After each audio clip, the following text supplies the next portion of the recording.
علاوہ اس خط میں صراحتاً اسحمہ کا نام بھی موجود ہے، جبکہ ڈاکٹر حمید اللہ صاحب کے نقل کردہ خط میں کسی کا نام نہیں ہے۔ اس لیے میرا گمان غالب یہ ہے کہ ڈاکٹر صاحب کا نقل کردہ خط در حقیقت وہ خط ہے جسے رسول اللہ صلی اللہ علیہ وسلم نے اسحمہ کی وفات کے بعد اس کے جانشین کے نام لکھا تھا، اور غالباً یہی سبب ہے کہ اس میں کوئی نام درج نہیں ہے۔ اس ترتیب کی میرے پاس کوئی دلیل نہیں ہے، بلکہ اس کی بنیاد صرف وہ اندرونی شہادتیں ہیں جو ان خطوط کی عبارتوں سے حاصل ہوتی ہیں۔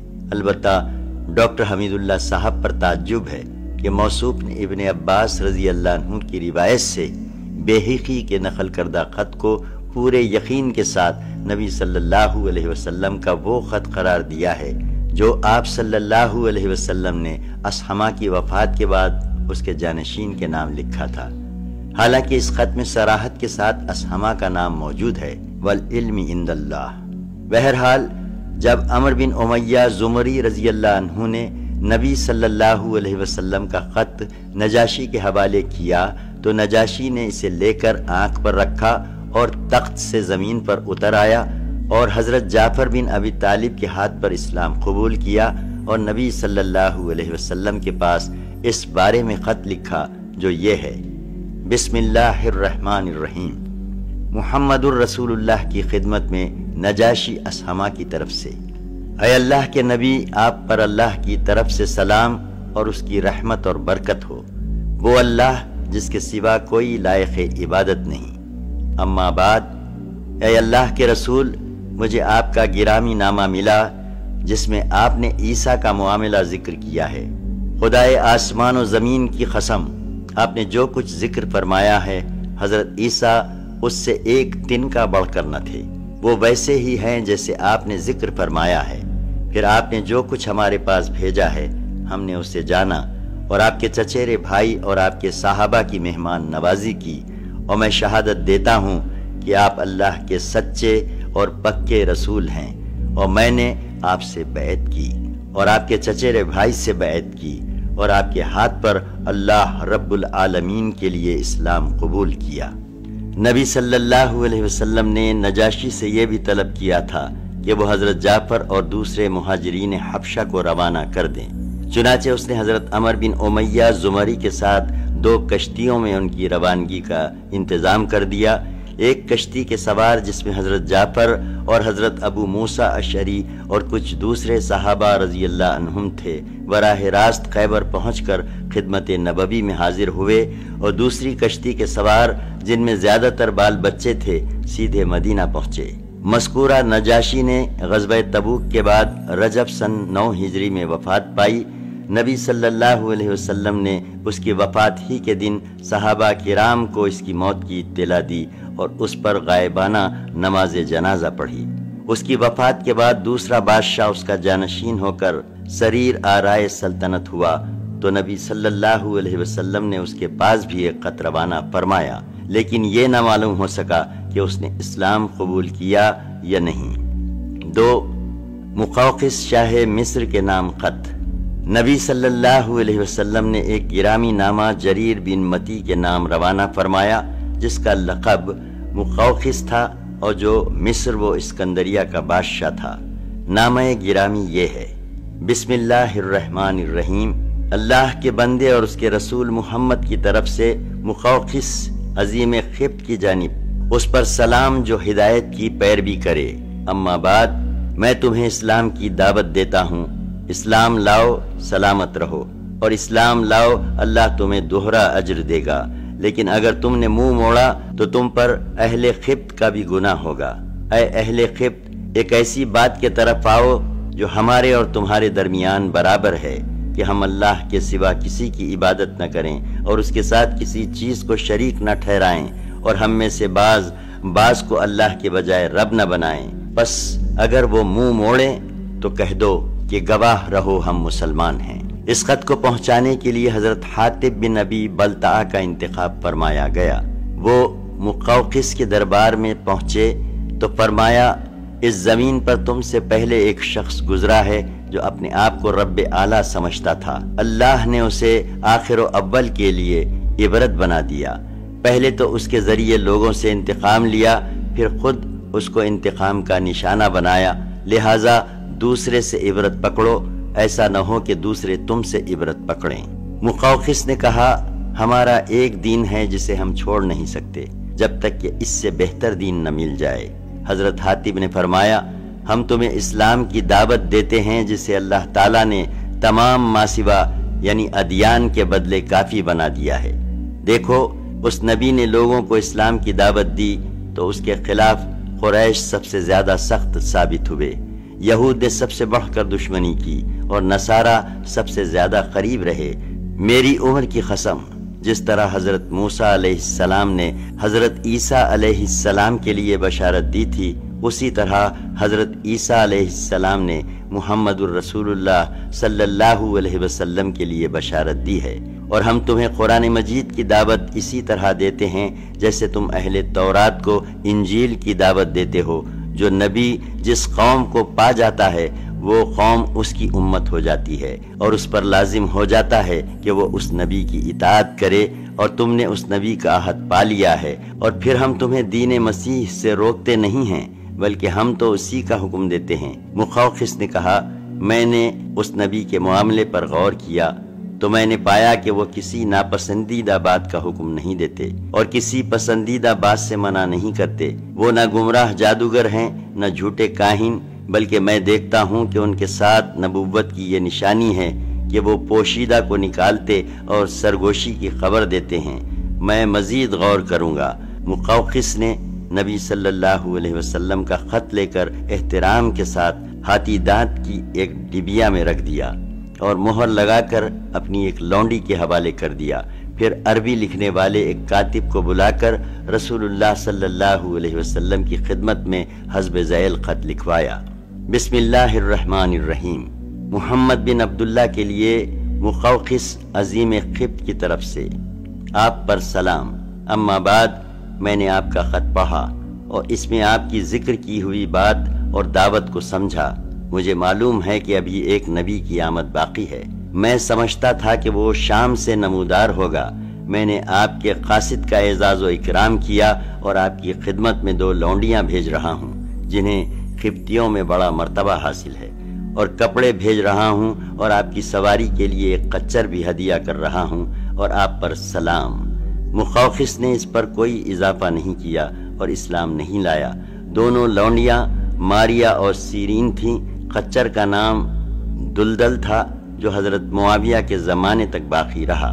نبی صلی اللہ علیہ وسلم نے ماریا کو اپنے پاس رکھا اور انہی کے بطن سے نبی صلی اللہ علیہ وسلم کے صاحبزادے ابراہیم پیدا ہوئے، اور سیرین کو حضرت حسان بن ثابت انصاری کے حوالے کر دیا۔ 3 شاہ فارس خسرو پرویز کے نام خط۔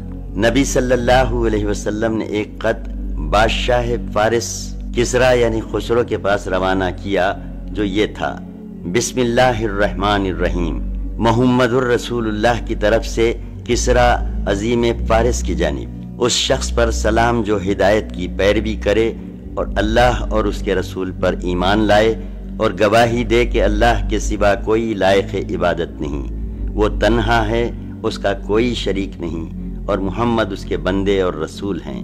میں تمہیں اللہ کی طرف بلاتا ہوں کیونکہ میں تمام انسانوں کی جانب اللہ کا فرستادہ ہوں، تاکہ جو شخص زندہ ہے اسے انجام بس سے ڈرایا جائے اور کافرین پر حق ثابت ہو جائے، یعنی حجت تمام ہو جائے۔ بس تم اسلام لاؤ، سالم رہو گے، اور اگر اس سے انکار کیا تو تم پر مجوس کا بھی بارے گناہ ہوگا۔ اس خط کو لے جانے کے لیے آپ صلی اللہ علیہ وسلم نے حضرت عبداللہ بن حذافہ سہمی رضی اللہ عنہ کو منتخب فرمایا۔ انہوں نے یہ خط سربراہ بحرین کے حوالے کیا۔ اب یہ معلوم نہیں کہ سربراہ بحرین نے یہ خط اپنے کسی آدمی کے ذریعے کسرا کے پاس بھیجا یا خود حضرت عبداللہ بن حذافہ سہمی کو روانہ کیا۔ بہرحال جب یہ خط کسرا کو پڑھ کر سنایا گیا تو اس نے چاک کر دیا اور نہایت متکبر انداز میں بولا، میری رعایا میں سے ایک حقیر غلام اپنا نام مجھ سے پہلے لکھتا ہے۔ رسول اللہ صلی اللہ علیہ وسلم کو اس واقعے کی جب خبر ہوئی تو آپ صلی اللہ علیہ وسلم نے فرمایا، اللہ اس کی بادشاہت کو پارا پارا کرے۔ اور پھر وہی ہوا جو آپ صلی اللہ علیہ وسلم نے فرمایا تھا۔ چنانچہ اس کے بعد کسریٰ نے اپنے یمن کے گورنر بازان کو لکھا کہ یہ شخص جو حجاز میں ہے اس کے یہاں اپنے 2 توانا اور مضبوط آدمی بھیج دو کہ وہ اسے میرے پاس حاضر کریں۔ بازان نے اس کی تعمیل کرتے ہوئے 2 آدمی منتخب کیے اور انہیں ایک خط دے کر رسول اللہ صلی اللہ علیہ وسلم کے پاس روانہ کیا، جس میں آپ کو یہ حکم دیا گیا تھا کہ ان کے ساتھ کسریٰ کے پاس حاضر ہو جائیں۔ جب وہ مدینہ پہنچے اور نبی صلی اللہ علیہ وسلم کے روبرو حاضر ہوئے تو ایک نے کہا، شہنشاہ کسریٰ نے شاہ بازان کو ایک مکتوب کے ذریعے حکم دیا ہے کہ وہ آپ کے پاس ایک آدمی بھیج کر آپ کو کسریٰ کے روبرو حاضر کرے، اور بازان نے اس کام کے لیے مجھے آپ کے پاس بھیجا ہے کہ آپ میرے ساتھ چلیں۔ ساتھ ہی دونوں نے دھمکی آمیز باتیں بھی کی۔ آپ نے انہیں حکم دیا کہ کل ملاقات کریں۔ ادھر عین اسی وقت جبکہ مدینہ میں یہ دلچسپ مہم درپیش تھی، خود خسرو پرویز کے گھرانے کے اندر اس کے خلاف ایک زبردست بغاوت کا شعلہ بھڑک رہا تھا، جس کے نتیجے میں قیصر کی فوج کے ہاتھوں فارسی فوجوں کے پے در پے شکست کے بعد اب خسرو کا بیٹا شیرویہ اپنے باپ کو قتل کر کے خود بادشاہ بن بیٹھا تھا۔ یہ منگل کی رات 10 جمادی الاولیٰ سن 7 ہجری کا واقعہ ہے۔ رسول اللہ صلی اللہ علیہ وسلم کو اس واقعے کا علم وحی کے ذریعے ہوا۔ چنانچہ جب صبح ہوئی اور دونوں فارسی نمائندے حاضر ہوئے تو آپ صلی اللہ علیہ وسلم نے انہیں اس واقعے کی خبر دی۔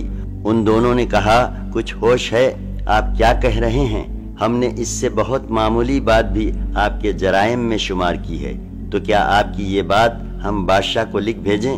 آپ نے فرمایا، ہاں، اسے میری اس بات کی خبر کر دو اور اس سے یہ بھی کہہ دو کہ میرا دین اور میری حکومت وہاں تک پہنچ کر رہے گی جہاں تک کسریٰ پہنچ چکا ہے، بلکہ اس سے بھی آگے بڑھتے ہوئے اس جگہ جا کر رکے گی جہاں سے آگے اونٹ اور گھوڑے کے قدم جا ہی نہیں سکتے۔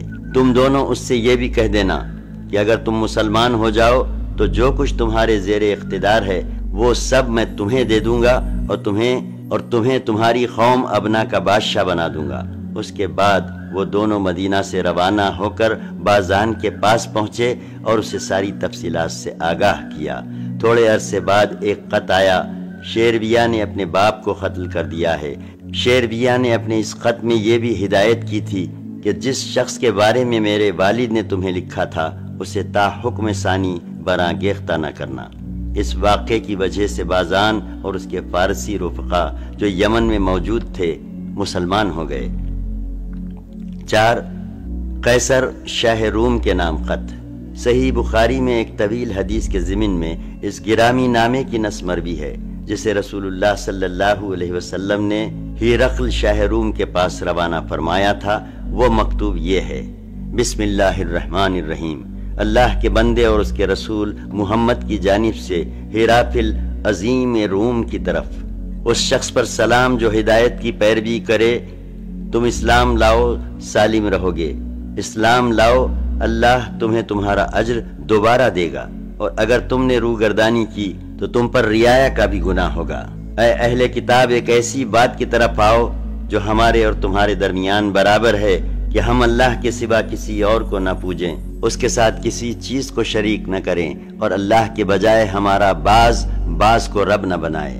پس اگر لوگ رخ پھیریں تو کہہ دو کہ تم لوگ گواہ رہو، ہم مسلمان ہیں۔ اس گرامی نامے کو پہنچانے کے لیے دہیہ بن خلیفہ کلبی کا انتخاب ہوا۔ آپ نے انہیں حکم دیا کہ وہ یہ خط سربراہ بصرہ کے حوالے کر دیں اور وہ اسے قیصر کے پاس پہنچا دے گا۔ اس کے بعد جو کچھ پیش آیا اس کی تفصیل صحیح بخاری میں ابن عباس رضی اللہ عنہ سے مروی ہے۔ ان کا ارشاد ہے کہ ابو سفیان بن حرب نے ان سے بیان کیا کہ ہرقل نے اس کو قریش کی ایک جماعت سمیت بلوایا۔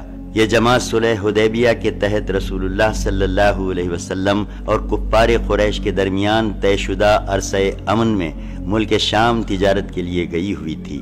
یہ لوگ ایلیا بیت المقدس میں اس کے پاس حاضر ہوئے۔ ہرقل نے انہیں اپنے دربار میں بلایا۔ اس وقت ان کے گردا گرد روم کے بڑے بڑے لوگ تھے۔ پھر اس نے ان کو اور اپنے ترجمان کو بلا کر کہا کہ یہ شخص جو اپنے آپ کو نبی سمجھتا ہے اس سے تمہارا کون سا آدمی سب سے زیادہ قریبی نسبی تعلق رکھتا ہے؟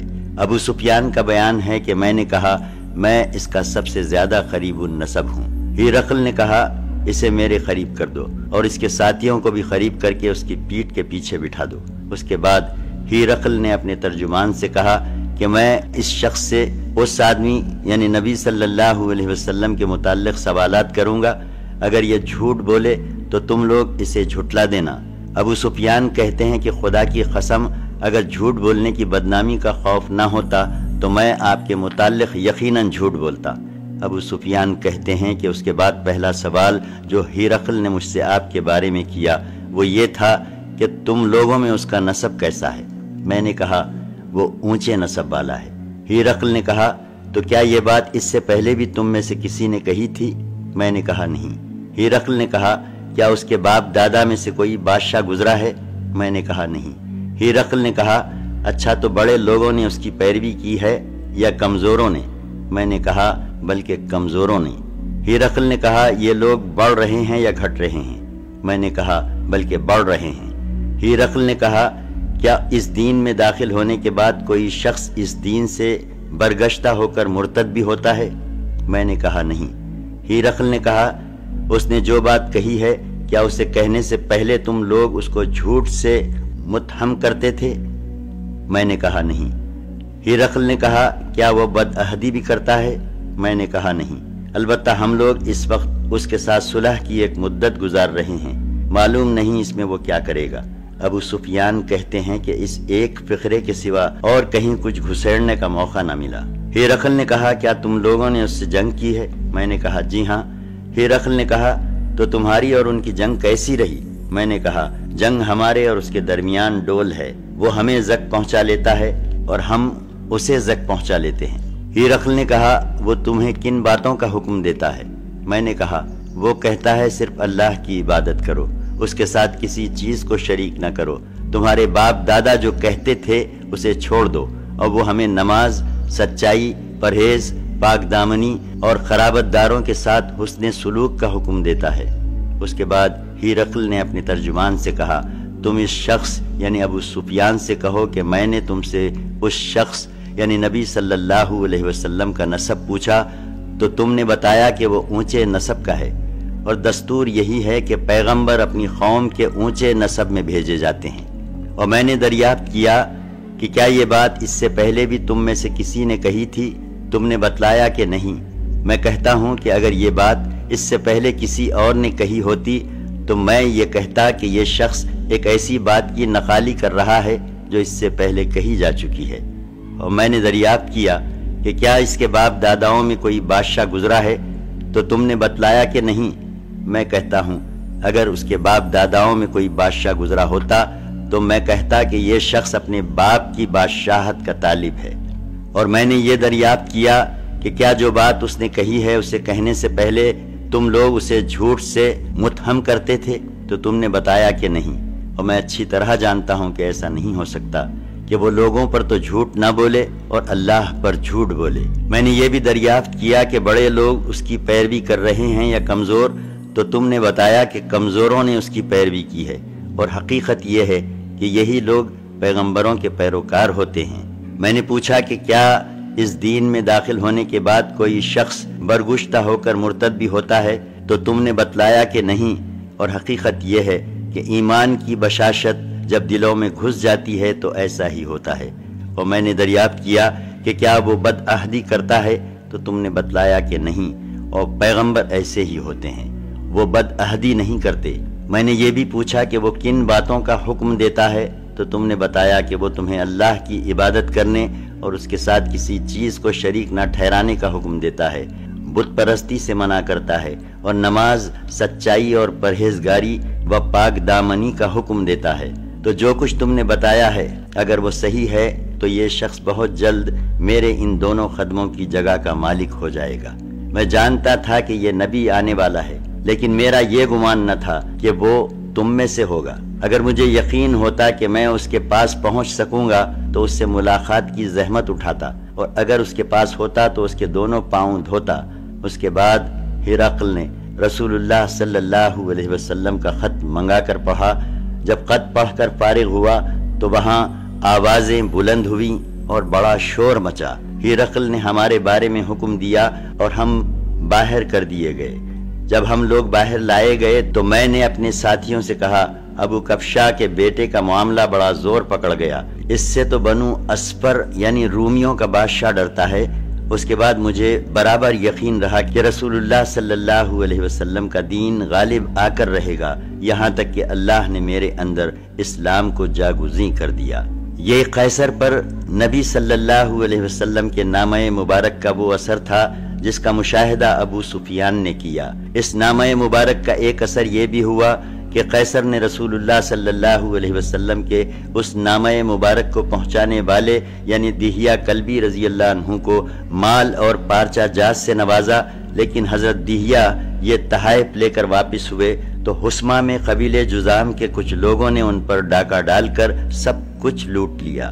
حضرت دہیہ مدینہ پہنچے تو اپنے گھر کی بجائے سیدھے خدمت نبوی میں حاضر ہوئے اور سارا ماجرا کہہ سنایا۔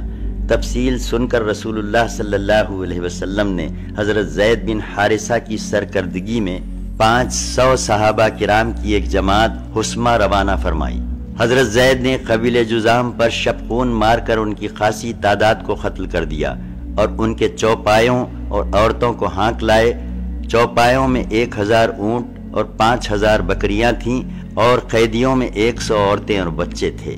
چونکہ نبی صلی اللہ علیہ وسلم اور قبیلے جذام میں پہلے سے مصالحت کا عہد چلا آ رہا تھا، اس لیے قبیلے کے ایک سردار زید بن رفاعہ جذامی نے جھٹ نبی صلی اللہ علیہ وسلم کی خدمت میں احتجاج و فریاد کی۔ زید بن رفاعہ اس قبیلے کے کچھ مزید افراد سمیت پہلے ہی مسلمان ہو چکے تھے اور جب حضرت دہیہ پر ڈاکہ پڑا تھا تو ان کی مدد بھی کی تھی، اس لیے نبی صلی اللہ علیہ وسلم نے ان کا احتجاج قبول کرتے ہوئے مال غنیمت اور قیدی واپس کر دیے۔ عام اہل مغازی نے اس واقعے کو صلح حدیبیہ سے پہلے بتلایا ہے، مگر یہ فاش غلطی ہے کیونکہ قیصر کے پاس نامہ مبارک کی روانگی صلح حدیبیہ کے بعد عمل میں آئی تھی، اسی لیے علامہ ابن قیم نے لکھا ہے کہ یہ واقعہ بلا شبہ حدیبیہ کے بعد کا ہے۔ 5 منذر بن ثابی کے نام خط۔ نبی صلی اللہ علیہ وسلم نے ایک خط منذر بن ثابی حاکم بحرین کے پاس لکھ کر اسے بھی اسلام کی دعوت دی اور اس خط کو حضرت علا بن حضرمی رضی اللہ عنہ کے ہاتھوں روانہ فرمایا۔ جواب میں منذر نے رسول اللہ صلی اللہ علیہ وسلم کو لکھا، اما بعد، اے اللہ کے رسول صلی اللہ علیہ وسلم، میں نے آپ کا خط اہل بحرین کو پڑھ کے سنا دیا۔ بعض لوگوں نے اسلام کو محبت اور پاکیزگی کے نظر سے دیکھا اور اس کے حلقہ بگوش ہو گئے، اور بعض نے پسند نہیں کیا، اور میری زمین میں یہود اور مجوس بھی ہیں، لہٰذا آپ اس بارے میں اپنا حکم صادر فرمائیے۔ اس کے جواب میں رسول اللہ صلی اللہ علیہ وسلم نے یہ خط لکھا، بسم اللہ الرحمن الرحیم، محمد الرسول اللہ کی جانب سے منذر بن ثابی کی طرف، تم پر سلام ہو۔ میں تمہاری طرف اللہ کی حمد کرتا ہوں جس کے سوا کوئی لائق عبادت نہیں، اور میں شہادت دیتا ہوں کہ محمد اس کے بندے اور رسول ہے۔ اما بعد، میں تمہیں اللہ عز و جل کو یاد دلاتا ہوں۔ یاد رہے کہ جو شخص بھلائی اور خیر خواہی کرے گا وہ اپنے ہی لیے بھلائی کرے گا، اور جو شخص میرے قاصدوں کی اطاعت اور ان کے حکم کی پیروی کرے اس نے میری اطاعت کی، اور جو ان کے ساتھ خیر خواہی کرے اس نے میرے ساتھ خیر خواہی کی، اور میرے قاصدوں نے تمہاری اچھی تعریف کی ہے، اور میں نے تمہاری قوم کے بارے میں تمہاری سفارش قبول کر لی ہے، لہٰذا مسلمان جس حال پر ایمان لائے ہیں انہیں اس پر چھوڑ دو، اور میں نے خطا کاروں کو معاف کر دیا ہے، لہٰذا ان سے قبول کر لو، اور جب تک تم اصلاح کی راہ اختیار کیے رہو گے ہم تمہیں تمہارے عمل سے معزول نہ کریں گے، اور جو یہودیت یا مجوسیت پر قائم رہے اس پر جزیہ ہے۔ 6 حوزہ بن علی صاحب یمامہ کے نام خط۔ نبی صلی اللہ علیہ وسلم نے حوزہ بن علی حاکم یمامہ کے نام حسب ذیل خط لکھا، بسم اللہ الرحمن الرحیم، محمد الرسول اللہ کی طرف سے حوزہ بن علی کی جانب۔ اس شخص پر سلام جو ہدایت کی پیروی کرے۔ تمہیں معلوم ہونا چاہیے کہ میرا دین اونٹوں اور گھوڑوں کی رسائی کی آخری حد تک غالب آ کر رہے گا، لہٰذا اسلام لاؤ، سالم رہو گے، اور تمہارے ماتحت جو کچھ ہے اسے تمہارے لیے برقرار رکھوں گا۔ اس خط کو پہنچانے کے لیے بحیثیت قاصد سلید بن عمرو عامری کا انتخاب فرمایا گیا۔ حضرت سلید اس مہر لگے ہوئے خط کو لے کر حوضہ کے پاس تشریف لے گئے تو اس نے آپ کو مہمان بنایا اور مبارکباد دی۔ حضرت سلید نے اسے خط پڑھ کر سنایا تو اس نے درمیانی قسم کا جواب دیا اور نبی صلی اللہ علیہ وسلم کی خدمت میں یہ لکھا، آپ جس چیز کی دعوت دیتے ہیں اس کی بہتری اور عمدگی کا کیا پوچھنا، اور عرب پر میری ہیبت بیٹھی ہوئی ہے، اس لیے کچھ کار پردازی میرے ذمے کر دیں، میں آپ کی پیروی کروں گا۔ اس نے حضرت سلید کو تحائف بھی دیے، انہیں ہجر کا بنا ہوا کپڑا دیا۔ حضرت سلید یہ تحائف لے کر خدمت نبوی میں واپس آئے اور ساری تفصیلات گوش گزار کی۔ نبی صلی اللہ علیہ وسلم نے اس کا خط پڑھ کر فرمایا، اگر وہ زمین کا ایک ٹکڑا بھی مجھ سے طلب کرے گا تو میں اسے نہ دوں گا، وہ خود بھی تباہ ہوگا اور جو کچھ اس کے ہاتھ میں ہے وہ بھی تباہ ہو جائے گا۔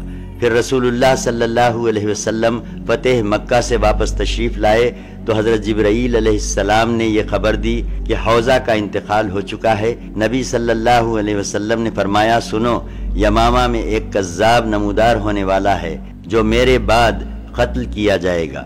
ایک کہنے والے نے کہا، یا رسول اللہ صلی اللہ علیہ وسلم، اسے کون قتل کرے گا؟ آپ نے فرمایا، تم اور تمہارے ساتھی، اور واقعتاً ایسا ہی ہوا۔ 7 حارث بن ابی شمر غسانی حاکم دمشق کے نام خط۔ نبی صلی اللہ علیہ وسلم نے اس کے پاس ذیل کا خط رقم فرمایا، بسم اللہ الرحمن الرحیم، محمد الرسول اللہ کی طرف سے حارث بن ابی شمر کی طرف، اس شخص پر سلام جو ہدایت کی پیروی کرے اور ایمان لائے اور تصدیق کرے، اور میں تمہیں دعوت دیتا ہوں کہ اللہ پر ایمان لاؤ جو تنہا ہے اور جس کا کوئی شریک نہیں، اور تمہارے لیے تمہاری بادشاہت باقی رہے گی۔ یہ خط قبیلے اسد بن خزیمہ سے تعلق رکھنے والے ایک صحابی حضرت شجاع بن وہب کے بدست روانہ کیا گیا۔ جب انہوں نے یہ خط حارث کے حوالے کیا تو اس نے کہا، مجھ سے میری بادشاہت کون چھین سکتا ہے؟ میں اس پر یلغار کرنے ہی والا ہوں اور اسلام نہ لایا۔ 8 شاہ عمان کے نام خط۔ نبی صلی اللہ علیہ وسلم نے ایک خط شاہ عمان جعفر اور اس کے بھائی عبد کے نام لکھا۔ ان دونوں کے والد کا نام جلندی تھا۔ خط کا مضمون یہ تھا، بسم اللہ الرحمن الرحیم، محمد بن عبداللہ کی جانب سے جلندی کے دونوں صاحبزادوں جعفر اور عبد کے نام، اس شخص پر سلام جو ہدایت کی پیروی کرے۔ اما بعد، میں تم دونوں کو اسلام کی دعوت دیتا ہوں، اسلام لاؤ، سلامت رہو گے، کیونکہ میں تمام انسانوں کی جانب اللہ کا رسول ہوں، تاکہ جو زندہ ہے اسے انجام کے خطرے سے آگاہ کر دوں اور کافرین پر قول برحق ہو جائے۔ اگر تم دونوں اسلام کا اقرار کر لوگے تو تم ہی دونوں کو والی اور حاکم بناؤں گا، اور اگر تم دونوں نے اسلام کا اقرار کرنے سے گریز کیا تو تمہاری بادشاہت ختم ہو جائے گی، تمہاری زمین پر گھوڑوں کی یلغار ہوگی، اور تمہاری بادشاہت پر میری نبوت غالب آ جائے گی۔ اس خط کو لے جانے کے لیے ایلچی کی حیثیت سے حضرت عمر بن العاص رضی اللہ عنہ کا انتخاب عمل میں آیا۔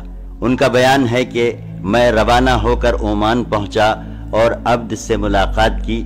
دونوں بھائیوں میں یہ زیادہ دور اندیش اور نرم خو تھا۔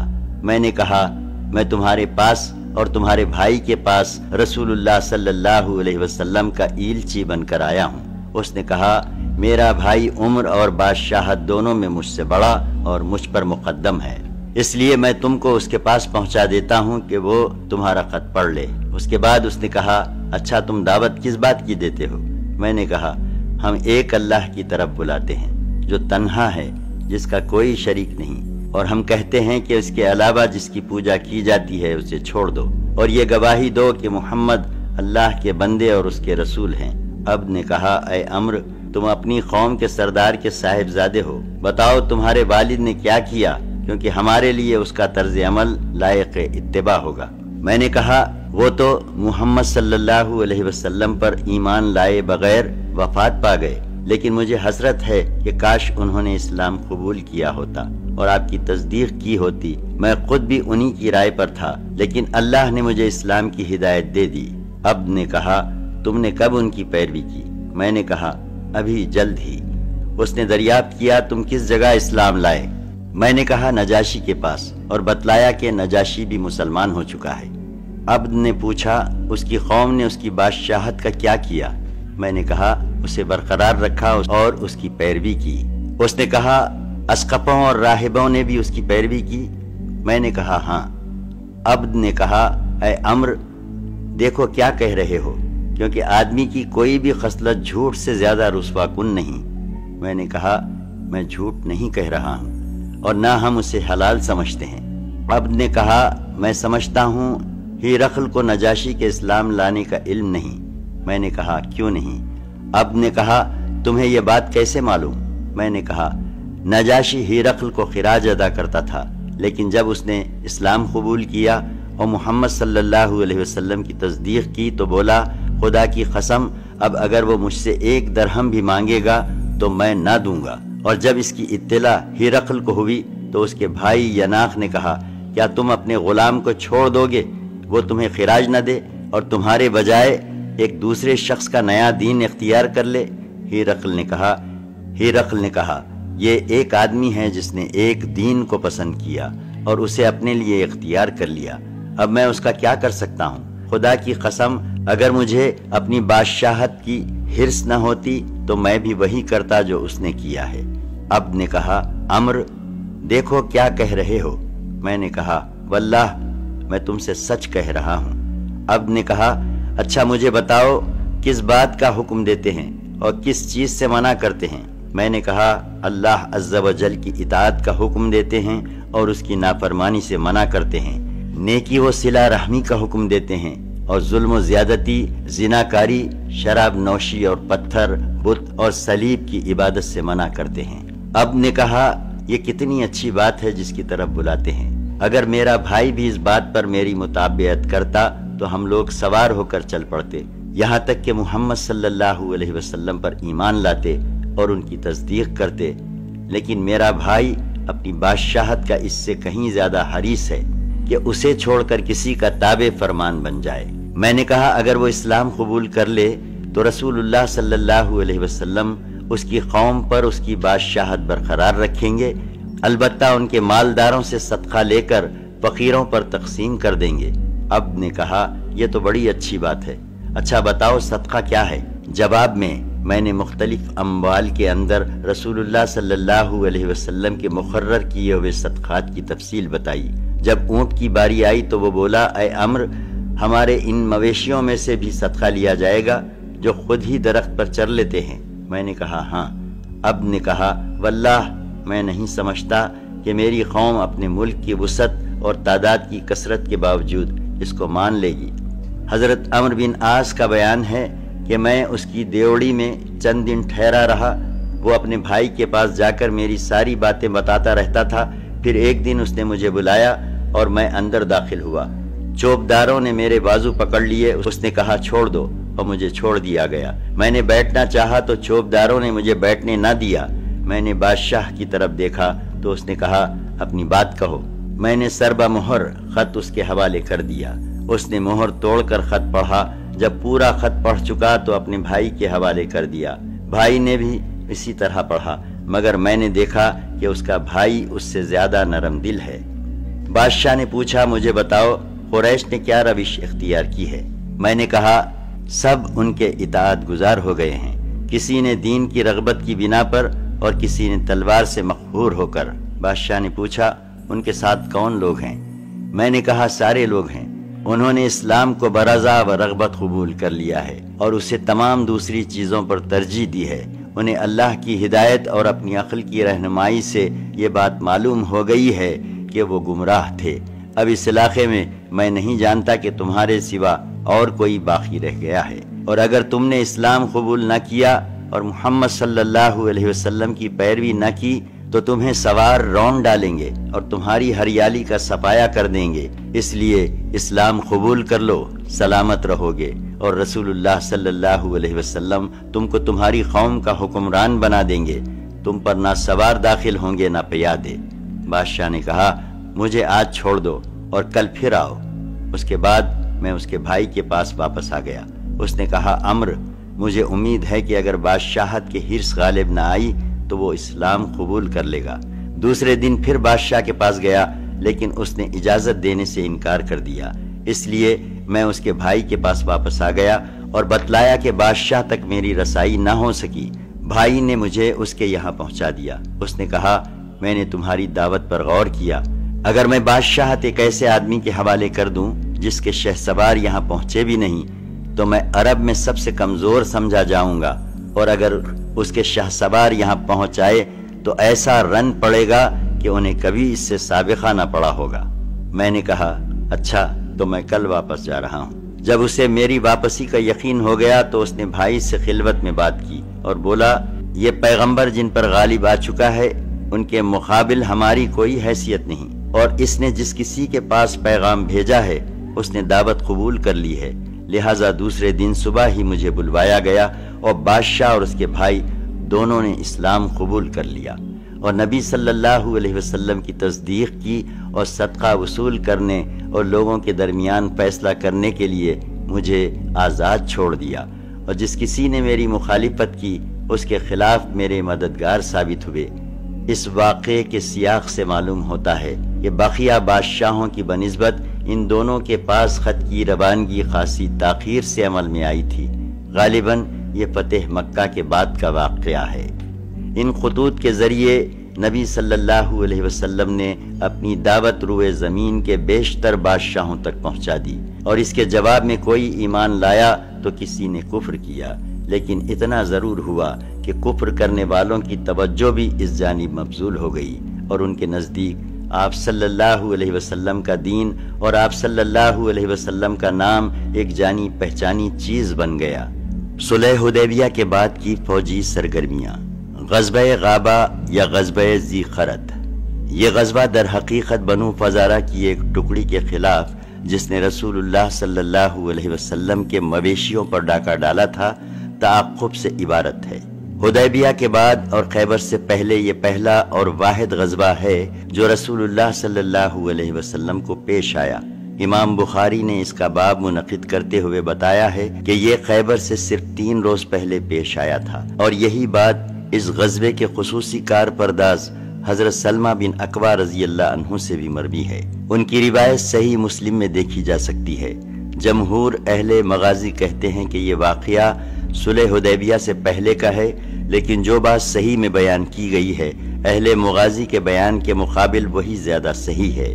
اس غزوے کے ہیرو حضرت سلمہ بن اکوع رضی اللہ عنہ سے جو روایات مروی ہیں ان کا خلاصہ یہ ہے کہ نبی صلی اللہ علیہ وسلم نے اپنی سواری کے اونٹ اپنے غلام رباح کے ہمراہ چرنے کے لیے بھیجے تھے، اور میں بھی ابو طلحہ کے گھوڑے سمیت ان کے ساتھ تھا کہ اچانک صبح دم عبد الرحمن فزاری نے اونٹوں پر چھاپا مارا اور ان سب کو ہانک لے گیا اور چرواہے کو قتل کر دیا۔ میں نے کہا، رباح، یہ گھوڑا لو، اسے ابو طلحہ تک پہنچا دو اور رسول اللہ صلی اللہ علیہ وسلم کو خبر دو، اور خود میں نے ایک ٹیلے پر کھڑے ہو کر مدینہ کی طرف رخ کیا اور 3 بار پکار لگائی، یا صباحا، ہائے صبح کا حملہ۔ پھر میں حملہ آوروں کے پیچھے چل نکلا، ان پر تیر برساتا جاتا تھا اور یہ رجز پڑتا جاتا تھا۔ انا ابن الاکوع والیوم الیوم الرزا، میں اکوع کا بیٹا ہوں اور آج کا دن دودھ پینے والے کا دن ہے، یعنی آج پتہ لگ جائے گا کہ کس نے اپنی ماں کا دودھ پیا ہے۔ سلمہ بن اکوع کہتے ہیں کہ بخدا میں انہیں مسلسل تیروں سے چھلنی کرتا رہا۔ جب کوئی سوار میری طرف پلٹ کر آتا تو میں کسی درخت کی اوٹ میں بیٹھ جاتا، پھر اسے تیر مار کر زخمی کر دیتا، یہاں تک کہ جب یہ لوگ پہاڑ کے تنگ راستے میں داخل ہوئے تو میں پہاڑ پر چڑھ گیا اور پتھروں سے ان کی خبر لینے لگا۔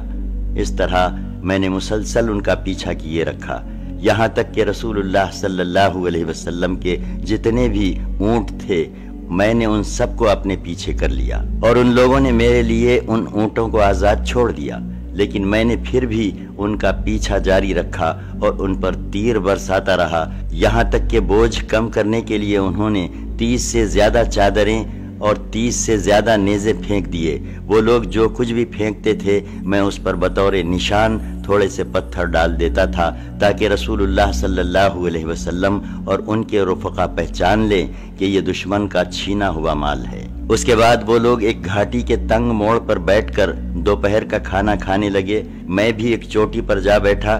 یہ دیکھ کر ان کے 4 آدمی پہاڑ پر چڑھ کر میری طرف آئے۔ جب اتنے قریب آ گئے کہ بات سن سکیں تو میں نے کہا، تم لوگ مجھے پہچانتے ہو؟ میں سلمہ بن اکوا ہوں۔ تم میں سے جس کسی کو دوڑاؤں گا بے دھڑک پالوں گا، اور جو کوئی مجھے دوڑائے گا ہرگز نہ پا سکے گا۔ میری یہ بات سن کر چاروں واپس چلے گئے اور میں اپنی جگہ جمع رہا، یہاں تک کہ میں نے رسول اللہ صلی اللہ علیہ وسلم کے سواروں کو دیکھا کہ درختوں کے درمیان سے چلے آ رہے ہیں۔ سب سے آگے اقرم تھے، ان کے پیچھے ابو قتادہ اور ان کے پیچھے مقداد بن اسود۔ محاذ پر پہنچ کر عبد الرحمن اور حضرت اکرم میں ٹکر ہوئی۔ حضرت اکرم نے عبد الرحمن کے گھوڑے کو زخمی کر دیا، لیکن عبد الرحمن نے نیزہ مار کر حضرت اکرم کو قتل کر دیا اور ان کے گھوڑے پر جا پلٹا۔ مگر اتنے میں حضرت ابو قتادہ رضی اللہ عنہ عبد الرحمن کے سر پر جا پہنچے اور اسے نیزہ مار کر زخمی کر دیا۔ بقیہ حملہ آور پیٹ پھیر کر بھاگے اور ہم نے انہیں کھدیڑنا شروع کیا۔ میں اپنے پاؤں پر اچھلتا ہوا دوڑ رہا تھا۔ سورج ڈوبنے سے کچھ پہلے ان لوگوں نے اپنا رخ ایک گھاٹی کی طرف موڑا جس میں ذی خرت نام کا ایک چشمہ تھا۔ یہ لوگ پیاسے تھے اور وہاں پانی پینا چاہتے تھے، لیکن میں نے انہیں چشمے سے پرے ہی رکھا اور وہ ایک قطرہ بھی نہ چکھ سکے۔ رسول اللہ صلی اللہ علیہ وسلم اور شہسوار صحابہ دن ڈوبنے کے بعد میرے پاس پہنچے۔ میں نے عرض کیا، یا رسول اللہ صلی اللہ علیہ وسلم، یہ سب پیاسے تھے، اگر آپ مجھے 100 آدمی دے دیں تو میں زین سمیت ان کے تمام گھوڑے چھین لوں اور ان کی گردنیں پکڑ کر حاضر خدمت کر دوں۔ آپ صلی اللہ علیہ وسلم نے فرمایا، اقبا کے بیٹے، تم قابو پا گئے ہو، اب ذرا نرمی برتو۔ پھر آپ صلی اللہ علیہ وسلم نے فرمایا کہ اس وقت بنو غطفان میں ان کی مہمان نوازی کی جا رہی ہے۔ اس غزوے پر رسول اللہ صلی اللہ علیہ وسلم نے تبصرہ کرتے ہوئے فرمایا، آج ہمارے سب سے بہتر شہسوار ابو قتادہ اور سب سے بہتر پیادہ سلمہ ہیں، اور آپ نے مجھے 2 حصے دیے، ایک پیادہ کا حصہ اور ایک شہسوار کا حصہ، اور مدینہ واپس ہوتے ہوئے مجھے یہ شرف بخشا کہ اپنی عزبہ نامی اونٹنی پر اپنے پیچھے سوار فرما لیا۔ اس غزوے کے دوران رسول اللہ صلی اللہ علیہ وسلم نے مدینہ کا انتظام حضرت ابن ام مکتوم کو سونپا تھا، اور اس غزوے کا پرچم حضرت مقداد بن عمر رضی اللہ عنہ کو عطا فرمایا تھا۔ غزوہ خیبر اور غزوہ وادی القرا، محرم سن 7 ہجری۔ خیبر مدینہ کے شمال میں 80 یا 60 میل کے فاصلے پر ایک بڑا شہر تھا، یعنی قلعے بھی تھے اور کھیتیاں بھی۔ اب یہ ایک بستی رہ گئی ہے، اس کی آب و ہوا قدرے غیر صحت مند ہے۔ جب رسول اللہ صلی اللہ علیہ وسلم صلح حدیبیہ کے نتیجے میں جنگ احزاب کے تینوں بازوؤں میں سے سب سے مضبوط بازو قریش کی طرف سے پوری طرح مطمئن اور مامون ہو گئے، تو آپ نے چاہا کہ باقیہ 2 بازوؤں یہود اور قبائل نجس سے بھی حساب کتاب چکا لیں، تاکہ ہر جانب سے مکمل امن و سلامتی حاصل ہو جائے اور پورے علاقے میں سکون کا دورہ ہو، اور مسلمان ایک پیہم خوریز کشمکش سے نجات پا کر اللہ کی پیغام رسانی اور اس کی دعوت کے لیے فارغ ہو جائیں۔ چونکہ خیبر سازشوں اور دسیسہ کاریوں کا گڑھ، فوجی انگیخت کا مرکز اور لڑانے بھیڑانے اور جنگ کی آگ بھڑکانے کی کان تھا، اس لیے سب سے پہلے یہی مقام مسلمانوں کی نگہ التفات کا مستحق تھا۔ رہا یہ سوال کہ خیبر واقعتاً ایسا تھا یا نہیں، تو اس سلسلے میں ہمیں یہ نہیں بھولنا چاہیے کہ وہ اہل خیبر ہی تھے جو جنگ خندق میں مشرکین کے تمام گروہوں کو مسلمانوں پر چڑھا لائے تھے۔ پھر یہی تھے جنہوں نے بنو قریظہ کو غدر و خیانت پر آمادہ کیا تھا۔ نیز یہی تھے جنہوں نے اسلامی معاشرے کے 5ویں کالم منافقین سے اور جنگ احزاب کے 3 بازو بنو غطفان اور بدوؤں سے رابطہ قائم کر رکھا تھا، اور خود بھی جنگ کی تیاریاں کر رہے تھے، اور اپنی ان کارروائیوں کے ذریعے مسلمانوں کو آزمائشوں میں ڈال رکھا تھا، یہاں تک کہ نبی صلی اللہ علیہ وسلم کو بھی شہید کرنے کا پروگرام بنا لیا تھا، اور ان حالات سے مجبور ہو کر مسلمانوں کو بار بار فوجی مہمیں بھیجنی پڑی تھیں، اور ان دسیسہ کاروں اور سازشیوں کے سربراہوں مثلا سلام بن ابی الحقیق اور اسیر بن زارم کا صفایا کرنا پڑا تھا۔ لیکن ان یہود کے تئیں مسلمانوں کا فرض در حقیقت اس سے بھی کہیں بڑا تھا۔ البتہ مسلمانوں نے اس فرض کی ادائیگی میں قدر تاخیر سے اس لیے کام لیا تھا کہ ابھی ایک قوت یعنی قریش جو ان یہود سے زیادہ بڑی طاقتور جنگجو اور سرکش تھی مسلمانوں کے مد مقابل تھی، اس لیے مسلمان اسے نظر انداز کر کے یہود کا رخ نہیں کر سکتے تھے۔ لیکن جو ہی قریش کے ساتھ اس محاذ آرائی کا خاتمہ ہوا، ان مجرم یہودیوں کے محاسبے کے لیے فضا صاف ہو گئی اور ان کا یوم الحساب قریب آ گیا۔ خیبر کو روانگی۔ ابن اسحاق کا بیان ہے کہ رسول اللہ صلی اللہ علیہ وسلم نے حدیبیہ سے واپس آ کر ذی الحجہ کا پورا مہینہ اور محرم کے چند دن مدینے میں قیام فرمایا، پھر محرم کے باقی ماندہ ایام میں خیبر کے لیے روانہ ہو گئے۔ مفسرین کا بیان ہے کہ خیبر اللہ تعالیٰ کا وعدہ تھا جو اس نے اپنے ارشاد کے ذریعے فرمایا تھا۔ سورہ 48 آیت 20، اللہ نے تم سے بہت سے اموال غنیمت کا وعدہ کیا ہے، جسے تم حاصل کرو گے تو اس کو تمہارے لیے فوری طور پر عطا کر دیا۔ جس کو فوری طور پر عطا کر دیا، اس سے مراد صلح حدیبیہ ہے، اور بہت سے اموال غنیمت سے مراد خیبر ہے۔ اسلامی لشکر کی تعداد چونکہ منافقین اور کمزور ایمان کے لوگ سفر حدیبیہ میں رسول اللہ صلی اللہ علیہ وسلم کی رفاقت اختیار کرنے کی بجائے اپنے گھروں میں بیٹھ رہے تھے، اس لیے اللہ تعالیٰ نے اپنے نبی صلی اللہ علیہ وسلم کو ان کے بارے میں حکم دیتے ہوئے فرمایا۔ پارہ 48 آیت 15، جب تم اموال غنیمت حاصل کرنے کے لیے جانے لگو گے تو یہ پیچھے چھوڑے گئے لوگ کہیں گے کہ ہمیں بھی اپنے ساتھ چلنے دو، یہ چاہتے ہیں کہ اللہ کی بات بدل دیں۔ ان سے کہہ دینا کہ تم ہرگز ہمارے ساتھ نہیں چل سکتے، اللہ نے پہلے ہی سے یہ بات کہہ دی ہے۔ اس پر یہ لوگ کہیں گے کہ نہیں، بلکہ تم لوگ ہم سے حسد کرتے ہو، حالانکہ حقیقت یہ ہے کہ یہ لوگ کم ہی سمجھتے ہیں۔ چنانچہ جب رسول اللہ صلی اللہ علیہ وسلم نے خیبر کی روانگی کا ارادہ فرمایا تو اعلان فرما دیا کہ آپ کے ساتھ صرف وہی آدمی روانہ ہو سکتا ہے جسے واقعتاً جہاد کی رغبت اور خواہش ہے۔ اس اعلان کے نتیجے میں آپ کے ساتھ صرف وہی لوگ جا سکے جنہوں نے حدیبیہ میں درخت کے نیچے بیعت رضوان کی تھی، اور ان کی تعداد صرف 1400 تھی۔ اس غزوے کے دوران مدینے کا انتظام حضرت سبا بن ارفتہ غفاری کو اور ابن اسحاق کے بقول نمیلہ بن عبداللہ لیسی کو سونپا گیا تھا۔ محققین کے نزدیک پہلی بات زیادہ صحیح ہے۔ اسی موقع پر حضرت ابو ہریرہ رضی اللہ عنہ بھی مسلمان ہو کر مدینہ تشریف لائے تھے۔ اس وقت سبا بن ارفتہ فجر کی نماز پڑھا رہے تھے۔ نماز سے فارغ ہوئے تو حضرت ابو ہریرہ ان کی خدمت میں پہنچے، انہوں نے توشہ فراہم کر دیا اور حضرت ابو ہریرہ خدمت نبوی میں حاضری کے لیے خیبر کی جانب چل پڑے۔ جب خدمت نبوی میں پہنچے تو خیبر فتح ہو چکا تھا۔ رسول اللہ صلی اللہ علیہ وسلم نے مسلمانوں سے گفتگو کر کے حضرت ابو ہریرہ اور ان کے رفقا کو بھی مال غنیمت میں شریک کر لیا۔ یہود کے لیے منافقین کی سرگرمیاں۔ اس موقع پر یہود کی حمایت میں منافقین نے بھی خاصی تگودو کی۔ چنانچہ راس المنافقین عبداللہ بن ابی نے یہود خیبر کو یہ پیغام بھیجا کہ اب محمد نے تمہارا رخ کیا ہے، لہٰذا چوکنا ہو جاؤ، تیاری کر لو اور دیکھو ڈرنا نہیں، کیونکہ تمہاری تعداد اور تمہارا ساز و سامان زیادہ ہے اور محمد کے رفقا بہت تھوڑے اور تہی دست ہیں، اور ان کے پاس ہتھیار بھی بس تھوڑے ہی سے ہیں۔ جب اہل خیبر کو اس کا علم ہوا تو انہوں نے کنانہ بن ابی الحقیق اور حوزہ بن قیس کو حصول مدد کے لیے بنو غطفان کے پاس روانہ کیا، کیونکہ وہ خیبر کے یہودیوں کے حلیف اور مسلمانوں کے خلاف ان کے مددگار تھے۔ یہود نے یہ پیشکش بھی کی کہ اگر انہیں مسلمانوں پر غلبہ حاصل ہو گیا تو خیبر کی نصف پیداوار انہیں دی جائے گی۔ خیبر کا راستہ۔